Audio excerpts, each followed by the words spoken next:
I don't have enough. I'm not good enough. I'm not loved enough. How do they get around that? What's step one? How many emotions could you name? Horny, for lack of a better emotion. And alignment is a really important word. A lot of people don't understand.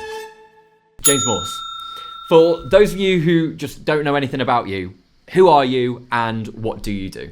Okay, so I'm James. I am the founder of Mirror Peak Coaching. Okay, I found that about 3 years ago now. Prior to that, I had a very successful and long career as a leader in some corporate businesses, some big businesses, a couple of PLCs that everybody will know. So yeah, about 25 years doing that, and then got to that point in my career where I said, right, okay, I want to do something different. The bit that I enjoy most from what I do is working with people, exploring people's potential, and then helping them unlock that to achieve the things they really want to achieve. The thing that happens is people are working their way up in this existential state of saying, I need to survive, need to survive. And the three things that sort of are prominently going around in our minds during those stages are, I don't have enough, I'm not good enough, I'm not loved enough. Okay, so if people don't have a handle on that, if they don't recognize those feelings and what's generating those, but once we've managed those needs and we understand the things that trigger those statements, and we change our perspective and move into that growth layer, then all of a sudden that's when people start realizing their fullest potential. If someone is struggling with their self-worth or they're not feeling like they're good enough, how do they get around that? What's step one almost?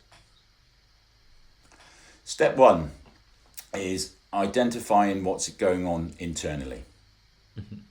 Okay. And this is the main purpose of the session we'll be doing on the 10th. It's about creating a space to actually work out what's going on internally, how we're thinking, how we're feeling. Think about this, David.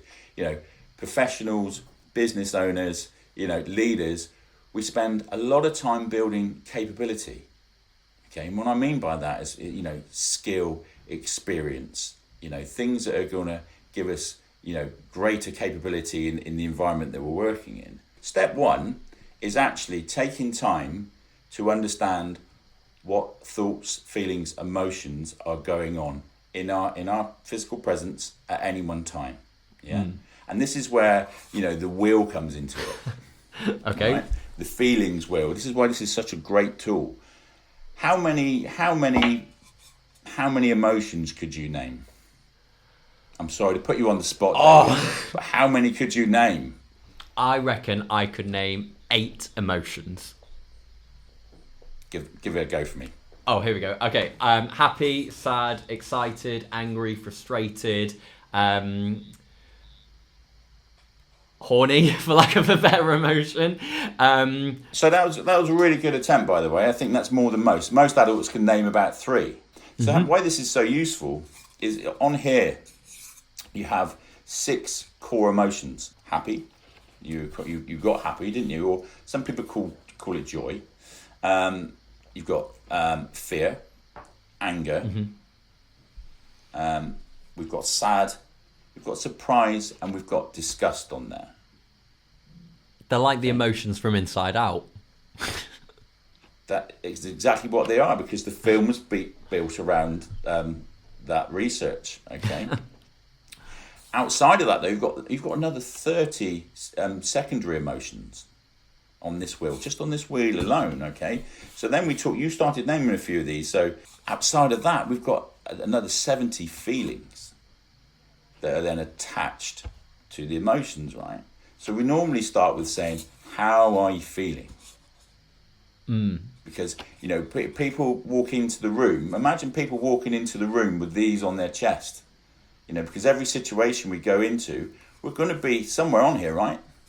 In this way of recognizing one's emotions and then being able to attach a positive narrative to it, can you give me an example of when doing this to someone, or someone has done this and it has changed aspects of their life and how they show up.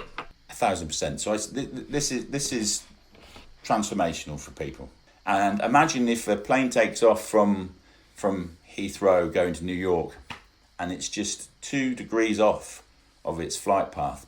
The pilot might not even notice. But over the course of the flight, you end up in a completely different destination. I'll talk about a guy called Harry. Harry was a senior project manager in financial services in London. Really experienced, intellectual guy, really sound track record of delivering results. Right? However, he was finding that when he was going into different high pressure situations with senior stakeholders, he was not having the same amount of influence, and he was not having the same amount, therefore, impact, or he wasn't as confident as he wanted to be within that situation, in that environment, right? So, of course, the first thing we did is we stepped back. Didn't use the wheel with him at the time, didn't have it, right? But we started looking at the thought patterns and the assumptions he was making around those situations. Of those 3 existential statements I gave you earlier, I don't have enough, I'm not good enough, I'm not loved enough. Which one do you think was the core? I don't have enough. It was actually, I'm not good enough. Oh, really? Yeah, and it impacts a lot of people, right? Yeah. I'm not good enough to be in this room. I don't belong here. I'm not as experienced. Okay, so therefore, I shrink. Okay, so we worked out where these patterns had come from. We worked out why he was thinking that, and we also looked for the evidence that supported that. So we worked through that, and Harry himself would say it was transformative for him. Yeah, he literally showed up differently.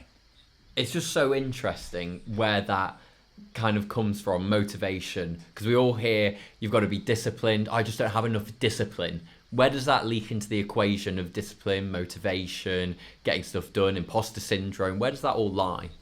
Unless you've done the inner work, unless you've looked at the things, are you doing things in your life because that's what society expects of you? Mm-hmm. Or you're on an autopilot, you think other people have influenced you into doing that? Or are you doing the things that actually align? Alignment is a really important word. A lot of people don't understand what motivates them, what their personal values are, and therefore what their strengths are, and they can't build goals unless they know those things that actually align to them. If we don't have that clarity, then our optimism drops. In the event that's coming up at Mill Street, because we have a lot of leaders in here, and for anyone else who's interesting, what are they going to get out of it then? What we're going to do is, first of all, we're going to create some space. We're going to take them out of their busy lives, right? And we're going to create some space for them to come and sit. I'm going to ask some powerful questions to help them work out, actually, what are the things going on internally and how are those things impacting their choices and how they show up. Showing up every single day then isn't just impacting today, it's impacting the future as well. Of course. And all of our success depends on our interactions with other people. Our employees are people, our customers are people, our investors are people. So what's really helpful as well is when you start to understand yourself more, guess what? It's much easier to read the room and understand and have empathy for how other people might be showing up through emotion rather than through rational thought. And then you can question that. You can call it out. Yeah. And notice you're emotional. What's happening? Do you need 5? James, I've got one last question for you, if that's all right. And it's, what is the best business or personal advice that you've ever been given in your life? The most successful people on the planet are those that create time to step back and analyse, if you want to call it that, but reason and reflect against their own thoughts and actions. That is because when we're conscious and when we're deliberate, David, then things happen.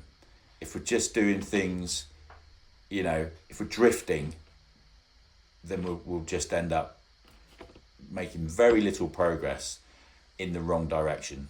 James, thanks so much for your time. I can't stress how much having this new perspective on being able to work on yourself to be able to show up better has really changed my mindset about being able to make sure, checking in on myself, people are running the business, but also who's running me and what's running me. So I really appreciate your time. I can't wait to see you for the event, and it's been a fantastic conversation. Thank you for coming on PodFast. You're very welcome. It's been my pleasure. Great to see you as always, David.